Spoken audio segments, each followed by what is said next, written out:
दोस्तों, आज की कहानी का शीर्षक है धन का सदुपयोग। एक गांव में धर्मदास नामक एक कंजूस व्यक्ति रहता था। एक दिन उसके दरवाजे पर एक महात्मा आए और धर्मदास से एक रोटी मांगी। पहले तो धर्मदास ने महात्मा को कुछ भी देने से मना कर दिया, लेकिन वह वहीं खड़ा रहा तो धर्मदास उसे आधी रोटी देने लगा।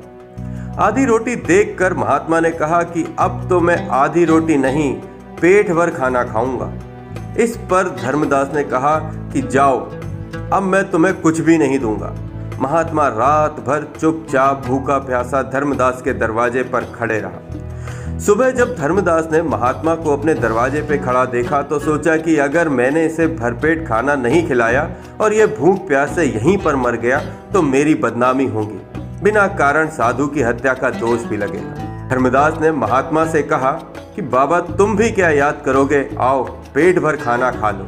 धर्मदास की बात सुनकर महात्मा ने कहा कि अब मुझे खाना नहीं चाहिए, मुझे तो एक कुआं खुदवा दो। लो, अब कुआं बीच में कहां से आ गया? धर्मदास ने साधु से कहा। धर्मदास ने कुआं खुदवाने से साफ मना कर दिया। साधु फिर रात भर चुपचाप भूखा प्यासा धर्मदास के दरवाजे पे खड़ा रहा। अगले दिन सुबह जब धर्मदास ने साधु को भूखा प्यासा अपने दरवाजे पे ही खड़ा पाया तो वह घबरा गया और सोचने लगा कि अगर मैंने कुआं नहीं खुदवाया तो यह महात्मा इस बार जरूर भूख प्यास से मर जाएगा और गांव में मेरी बदनामी हो जाएगी। धर्मदास ने काफी सोच विचार कर साधु से कहा कि साधु बाबा, मैं तुम्हारे लिए एक कुआं खुदवा देता हूँ और इससे आगे अब कुछ मत बोलना।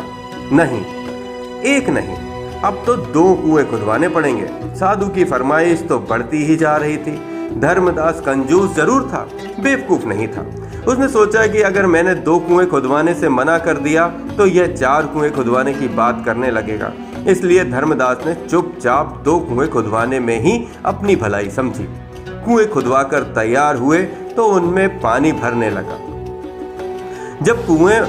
जब कुआं में पानी भर गया तो साधु ने धर्मदास से कहा कि 2 कुओं में से एक कुएं में गांव वालों को देता हूं और एक अपने पास रख लेता हूं। मैं कुछ दिनों के लिए कहीं जा रहा हूं, लेकिन ध्यान रहे मेरे कुएं में से तुम्हें एक बूंद पानी भी नहीं निकालना है। साथ ही अपने कुएं में से सब गांव वालों को रोज पानी निकालने देना है। धर्मदास ने महात्मा वाले कुएं के मुंह पर एक मजबूत ढक्कन लगवा दिया। अब सारे गांव वाले रोज धर्मदास वाले कुएं से पानी भरने लगे। लोग खूब पानी निकालते पर कुएं में पानी कम ना होता। शुद्ध शीतल जल पाकर गांव वाले निहाल हो गए और साधु महात्मा जी का गुणगान करते ना थकते। 1 वर्ष बाद महात्मा पुनः उस गांव में आए और धर्मदास से बोले कि उसका कुआं खोल दिया जाए।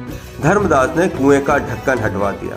लोग ये देखकर हैरान रह गए कि कुएं में एक बूंद भी पानी नहीं था। महात्मा ने धर्मदास को कहा कि कुएं से कितना भी पानी क्यों ना निकाला जाए, परंतु वह कभी खत्म नहीं होता, अपितु बढ़ता ही जाता है।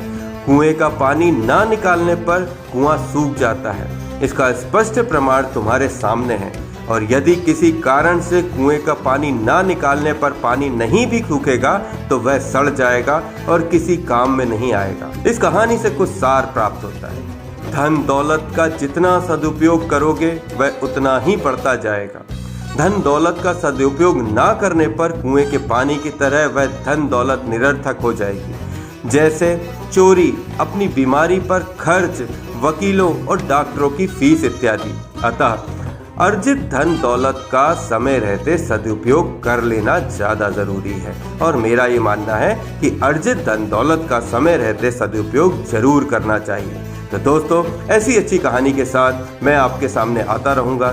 जब तक कुछ खास नया नहीं है तब तक के लिए लेता हूं इजाजत। जय हिंद, जय भारत। थैंक यू दोस्तों।